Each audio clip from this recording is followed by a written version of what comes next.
कि ब्रह्मा से स्तंभ तृण को कहते हैं।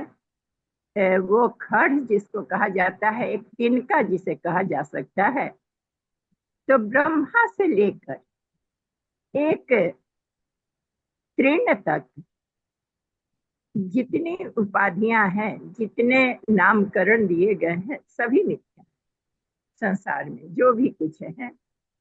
इसलिए सदा एक रूप में अवस्थित रहने वाले अपने पूर्ण आत्मा का ही सर्वत्र दर्शन करना चाहिए। जो भी है संसार में, क्योंकि सब तो ब्रह्म ही है, भले ही नाम अलग अलग है। चाहे ब्रह्मा हो, विराट हो जो सृजन करता हो, और एक तृण हो, खर हो, उतना तक जो भी नामकरण है संसार में, जो भी नाम है जिस चीज का, जिस वस्तु का, मूल तो उसके अंतर में वही ब्रह्म है। तो हमें केवल ब्रह्म को ही समझना चाहिए, बाकी को के पीछे हमें पढ़ने की आवश्यकता नहीं है। यही एक बात कही जा रही है कि हमेशा अपने एक स्वरूप में स्थित रहने का प्रयास करना चाहिए, आत्मा में, और आत्मा ही सर्वत्र दर्शन करना चाहिए। नाम में कुछ नहीं रखा है। स्वयं ब्रह्म, ब्रह्मा स्वयं विष्णु, स्वयं इंद्र, स्वयं शिव, स्वयं विश्व, और स्वयं ही यह सब कुछ है। स्वयं के अतिरिक्त और कुछ भी नहीं। तो यह समझने की बात है, जो उस ब्रह्म के अतिरिक्त तो कुछ है ही नहीं। अपनी आत्मा में समस्त वस्तुओं का आभास रस्सी में सर्प की तरह केवल आरोपित है। जैसे अंधेरे में रस्सी को सर्प समझ बैठा जाता है, भ्रम की स्थिति बनती है, तो उसी तरह से अपने आत्मा में समस्त वस्तुओं को रस्सी के जैसा सर्प समझने, जबरदस्ती जो आरोपित किया जाता है, सर्प समझने का जो भ्रम पाला जाता है, उसका निराकरण कर देने से वह स्वतः पूर्ण अद्वैत बन जाता है। जो अक्रिय रहता है, क्रिया रहित हो जाता है। जो शुद्ध बुद्ध चैतन्य परमात्मा है, वो तो क्रिया कुछ करता नहीं है। सभी ने पढ़ा है, सभी ने जाना है, एक डाल पर दो पक्षी, एक क्रिया करता है, एक मूक दर्शक बना देखता है, साक्षी भाव।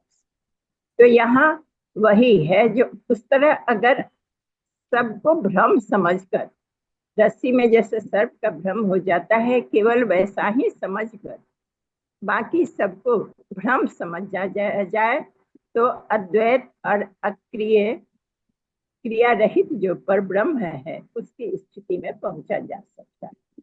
यही यहाँ इस श्लोक में बताया गया है कि एक ही आत्मा रूपी वस्तु में जो यह विकल्प है, भेद प्रतीत होता है, यह प्रायः मिथ्या है। यह भेद मिथ्या है, वह झूठा है, भ्रम है। क्योंकि निर्विकार, निराकार और निर्विशेष में भेद कहाँ है? कोई भेद ही नहीं है। वही तो निर्विकार है, वही तो निराकार है, वह विशेष है, निर्विशेष है, बिल्कुल विशेष रहित है।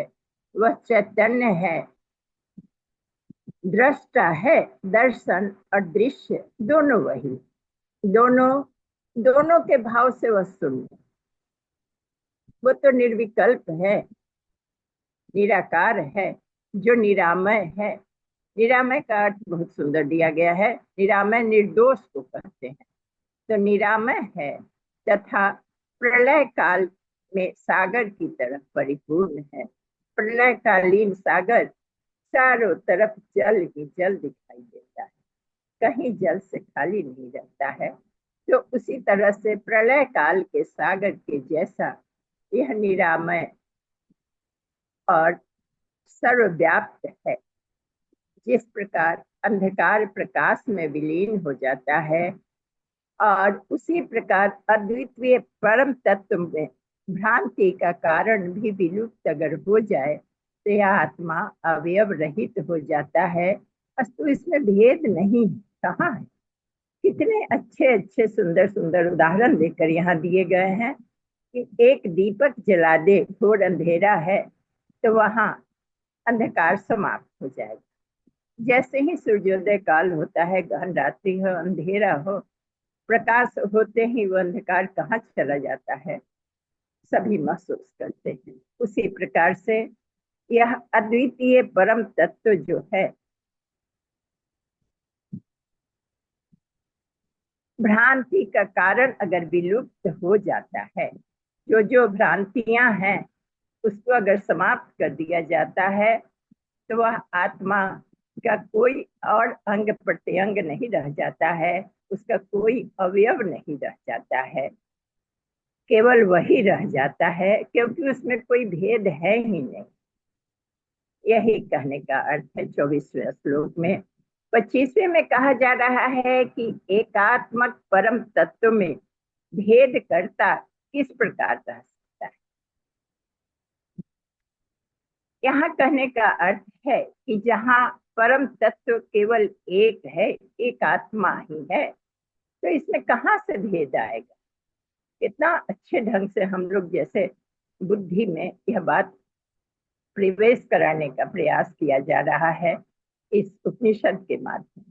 सुषुप्तावस्था में सुख मात्र है, उसमें भेद किसके द्वारा देखा गया। सुषुप्तावस्था में तो कोई चैतन्यता रहती नहीं है, कुछ देखता नहीं, कुछ दिखता नहीं, लेकिन सुख मात्र है।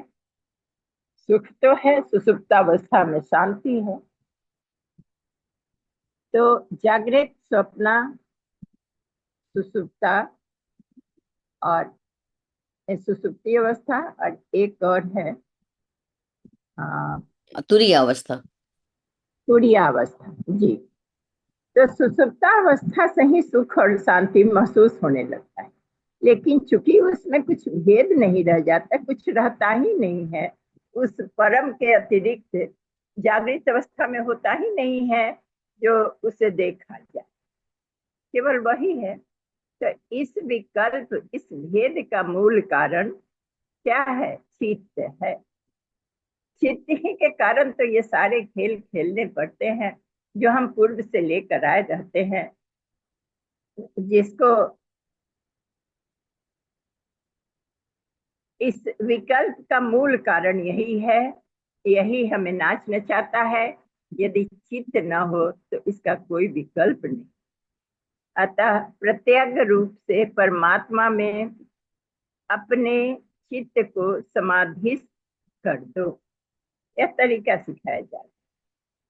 जो अपने चित्त के कारण ही जीव को कर्म भोग, जो चित्त पे अंकित है उसी से कर्म भोग भोगना रहता है। कॉन्शस अनकॉन्शस में जो रहता है, जो लेकर आए रहते हैं, वही हमें जीवात्मा बनाता है, जीवात्मा के रूप में हमें भोग भुगाता है।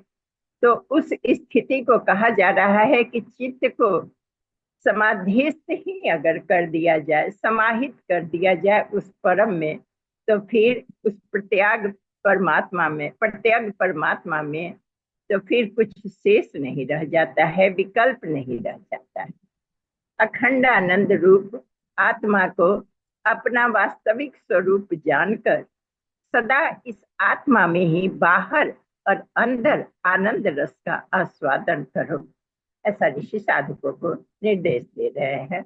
आनंद लेने का उपाय सुझा रहे हैं कि अखंड रूप आनंद के रूप में आत्मा को अपना वास्तविक स्वरूप समझो और सदा इस आत्मा में ही बाहर और अंदर आनंद का रस का स्वादन करते रहो, स्वादन करते रहो। वैराग्य का फल ज्ञान है, बोध है।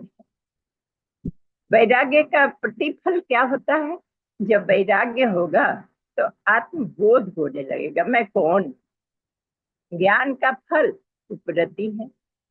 जब ज्ञान होने लगेगा तो ये बात हमें समझ में आने लगेगी जो विषय विकार क्या है, और उससे हम अलग होना शुरू कर देंगे, अलग हो जाएंगे, विषयों से विरत हो जाएंगे, विलग हो जाएंगे। और उपरति का फल क्या है? आत्मा आनंद के अनुभव से प्राप्त शांति है। लास्ट अगर पूर्ण रूप जब हमारा समर्पण हो जाएगा तो अद्वैत भाव मिट जाएगा, उपरति का स्थिति आ जाएगी और उसमें आत्मानंद के अनुभव से प्राप्त शांति ही शांति रहेगी। कारण शरीर का जो गुण है, जो विशेषता है, वह प्राप्त हो जाएगी। उपर्युक्त वस्तुओं में जो उत्तरोत्तर न हो, उससे पूर्व की वस्तु निष्फल। अब ये 29 श्लोक में कहा जा रहा है कि ऊपर जो भी दिया गया है तरीका, जो भेद की बातें बताई गई हैं, अगर उससे निकलने का हम उत्तरोत्तर प्रयास नहीं करें तो फिर पहले की सभी वस्तु निष्फल हो जाएगी, सारे हमारे क्रिया निष्फल हो जाएंगे।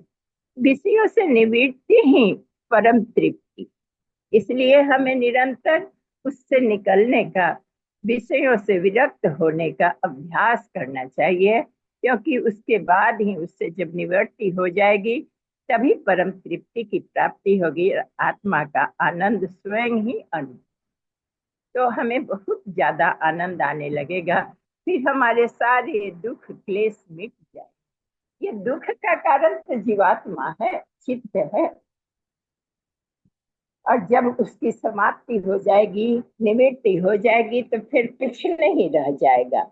उसी तरह आगे बताया गया है 30वें श्लोक में कि माया रूप उपाधि से युक्त, जिसको माया कहते हैं, जगत का कारण रूप सर्वज्ञत्व सर्वज्ञत्व आदि लक्षणों से युक्त परोक्ष रूप से सबल अर्थात माया वेष्टित ब्रह्म जो सत्यादि स्वरूप वाला है, वही तत्शब्द से विख्यात।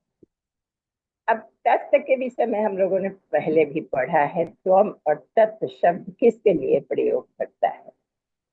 तो यहाँ बताया जा रहा है कि माया रूप उपाधि से युक्त है, जिसको माया कहते हैं, और जगत का कारण रूप सर्वज्ञत्व आदि लक्षणों से युक्त है। तो जगत का जो कारण है, कारण कार्य और कारण करण और कार्य, तो ये कारण रूप जो है, जिसके द्वारा इस जगत का निर्माण हुआ, सृष्टि का निर्माण हुआ, वह सर्वज्ञत्व सर्वज्ञान से युक्त आदि लक्षणों से जो युक्त है, परोक्ष रूप से सबल भी है, अर्थात माया वेष्टित है, माया से युक्त है। ब्रह्म जो सत्यादि स्वरूप वाला है, जो सत्य और सत्यादि स्वरूप भी उसमें अटैच है, सत्यादि वाला स्वरूप भी है उसका, उसी को तत्व कहते हैं। जो पर है और उसी को माया समझा जाता है, माया की उपाधि से युक्त है, जगत का कारण स्वरूप है, सर्वज्ञत्व है, सबके द्वारा जाना जाता है, और फिर उन सभी लक्षणों से युक्त होते हुए परोक्ष रूप से अर्थात माया वेष्टित, माया से अवेष्टित है, माया से युक्त है, उस ब्रह्म को सत्यादि स्वरूप वाला भी कहा जाता है। वही तत्व से विख्यात है, उसी को सब तत्व नाम से जानते हैं। क्योंकि वह तो सक्रिय है, इसलिए उसको माया उपाधि से युक्त कहा जा रहा है। तत्व कहते हैं हम उसी परमात्मा को, और पर ब्रह्म फिर अलग हो गया। तो जो मैं शब्द है तथा प्रत्येक का आश्रय स्वरूप प्रतीत होता है, जिसका ज्ञान अंतःकरण से मिथ्या है, अंतःकरण से अलग है, वह जीव है। त्वम शब्द ले जाना जा त्वम शब्द से जाना जाता है। पहला वाला कहा गया ब्रह्म की उपाधि से युक्त, माया से युक्त है, प्रकृति के साथ जुड़ा हुआ है और कारण रूप है, सर्वज्ञ है। और दूसरा वाला जो कहा गया है कि मैं शब्द मतलब वह प्रत्यय का आश्रय स्वरूप प्रतीत होता है, जिसका ज्ञान अंतःकरण से अलग है, अंतःकरण के कारण मिथ्या है उसका ज्ञान। मैं हूँ, मैं ये हूँ, मैं वो हूँ, अहंकार से लिप्त है। तो वह उस स्थिति में ही वह जीव बनता है, और जीव को त्वम शब्द से जाना जाता है। तो तत्व, तत्वम असि, तत्वम असि, तत्व वो है और त्वम जीव है। तो ये ब्रह्म और जीव को क्रमशः माया और अविद्या ऐसी दो उपाधियां प्राप्त है। अब ऊपर वाले को ये प्रकृति की विवेचना हुई, मदर नेचर जिसको कहते हैं। ये ऊपर जो हमने पढ़ा तत्व शब्द, वो मदर नेचर को कहा गया, प्रकृति को कहा गया।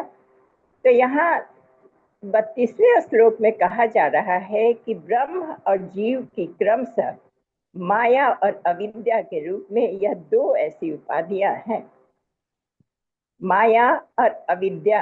अविद्या किसको कहा गया है? जीव को कहा गया। और माया किसको कहा गया? प्रकृति को कहा गया।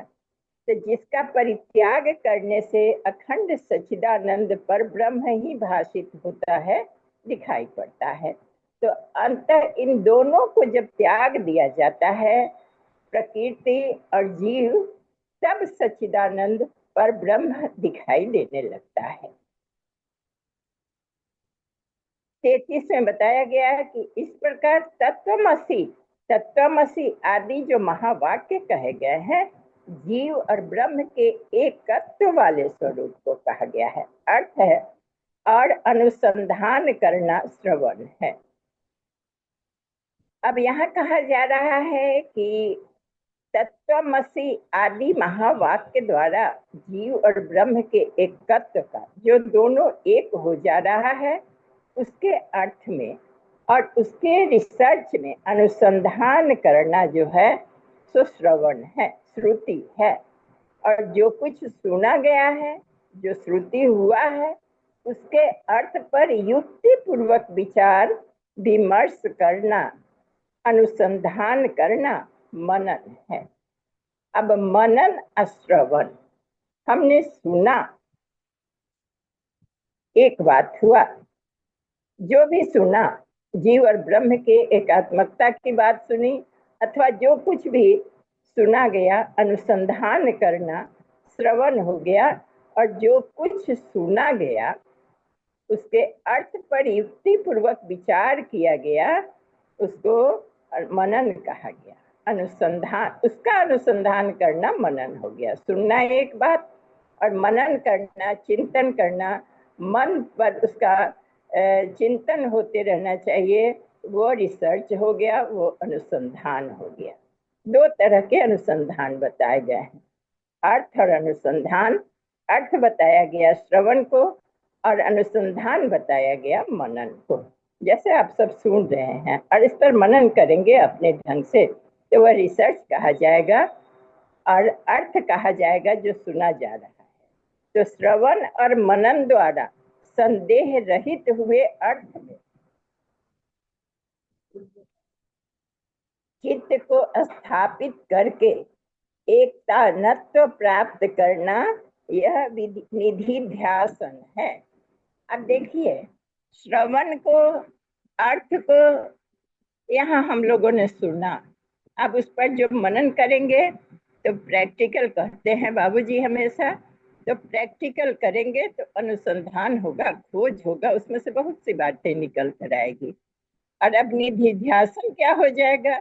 तो जो श्रवण किया है हमने और मनन किया है, तो उसमें कोई संदेह नहीं रखते हुए उसके अर्थ में अपने चित्त को एकाग्र कर देना, एकत्व प्राप्त करना, एकतानत्व प्राप्त करना, मतलब एकीकरण हो जाना, एकात्म हो जाना।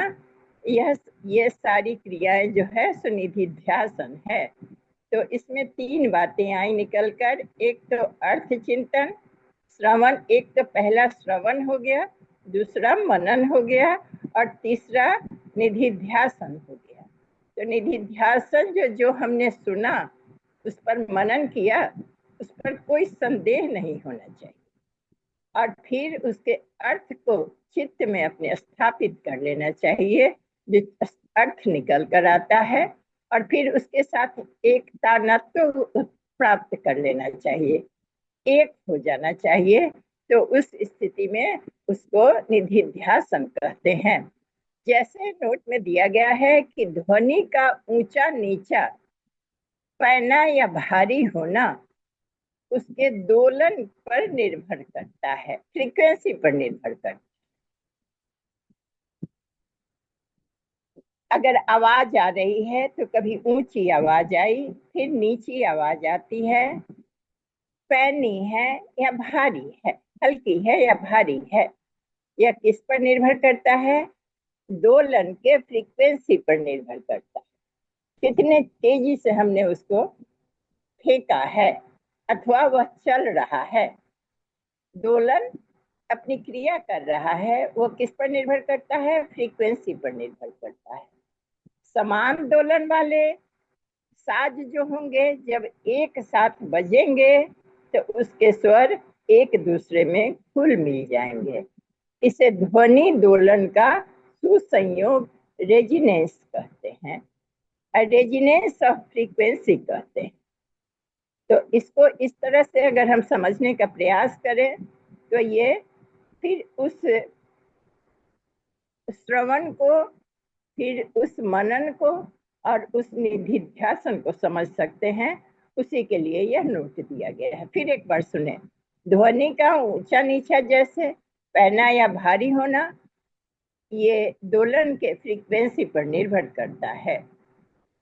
समान दोलन वाले एक तरह के जो दोलन है, वो उसका साज जब एक साथ बजेगा तो उसके स्वर एक दूसरे में घुल मिल जाएंगे। एक तरह के अगर है साज तो दोनों के बजने पर जो उनकी आवाज आएगी वो एक दूसरे में मिल जाएगी। इसे ध्वनि दोलन का सुसंयोग कहते हैं, मिलना कहते हैं। दोनों एकात्म हो जाता है, दोनों ध्वनि मिल जाता है। तो इसे अंग्रेजी में अगर कहें तो रेजोनेंस ऑफ फ्रीक्वेंसी कहते हैं। तो एकता नत्व का अर्थ यहाँ पर भावात्मक सुसंयोग कहा जाएगा, रेजोनेंस कहा, जैसा कुछ होना चाहिए। ये जैसे वही बात है कि जो दोनों का अगर एक ही तार, एक ही सुर मिल जाए तो फिर वह भावनात्मक सुसंयोग बन जाएगा, भावनात्मक रूप से वह एक हो जाएगा। तो ऐसा ही कुछ इसका अर्थ यहाँ दिया हुआ है नोट में।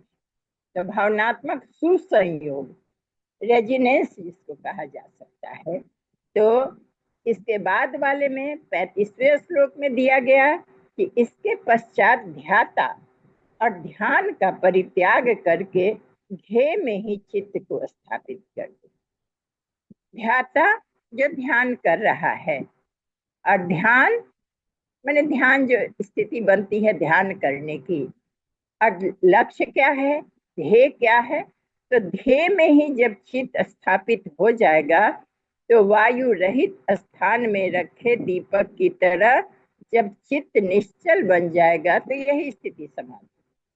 बड़ा स्पष्ट खोल खोल कर कहा गया है कि यह समाधि की स्थिति कैसी बनती है, जब ध्याता, ध्यान और ध्येय तीनों एक हो जाए।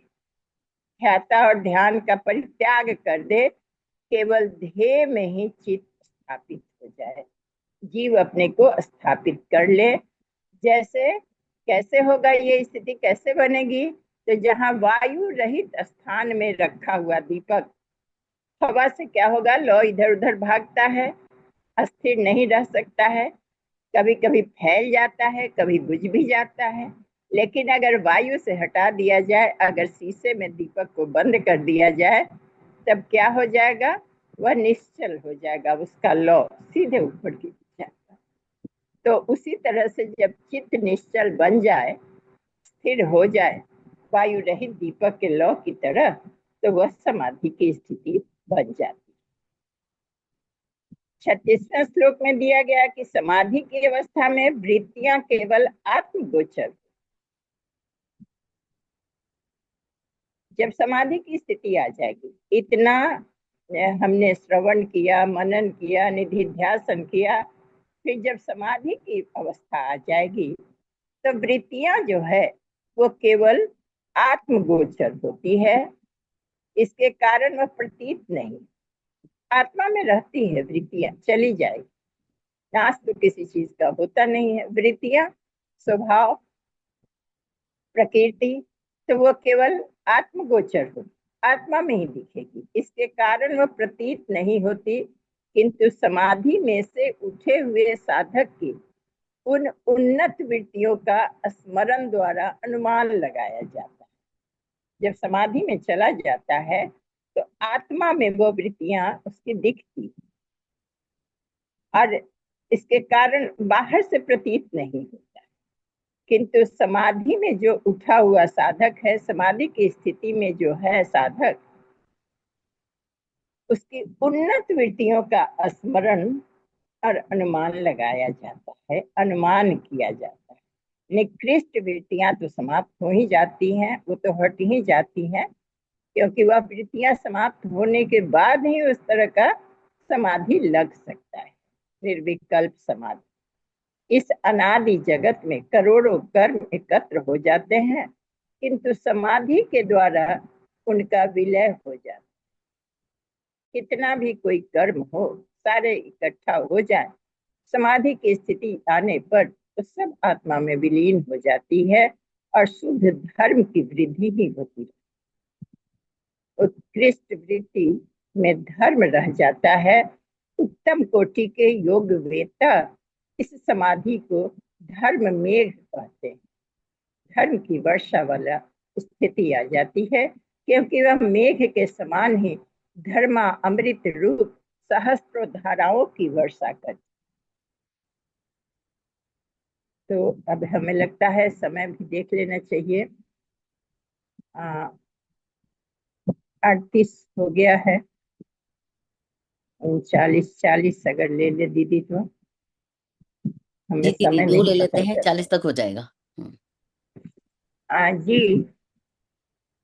39 40 ले लेते हैं। हाँ जी, हाँ। जी, जब इस समाधि के द्वारा वासना का जाल पूर्ण रूपेण लय को प्राप्त हो जाता है, कहने का मतलब जो विषय विकार वासना जब समाप्त हो जाता है, तब पुण्य पाप नाम वाला कर्म समूह जो है सो समूल रूप से विनष्ट हो जाता है। वाह। और तब तत्वमसि आदि वाक्यों के माध्यम से पहले परोक्ष ज्ञान प्रतिभासित होता है, और बाद में वह हस्तामलक कवत हस्तामल कवत अपरोक्ष बोध तत्व ज्ञान को प्रकट करता है। यह एक बहुत सुंदर शब्द यहाँ आया है, हस्तामल कवत।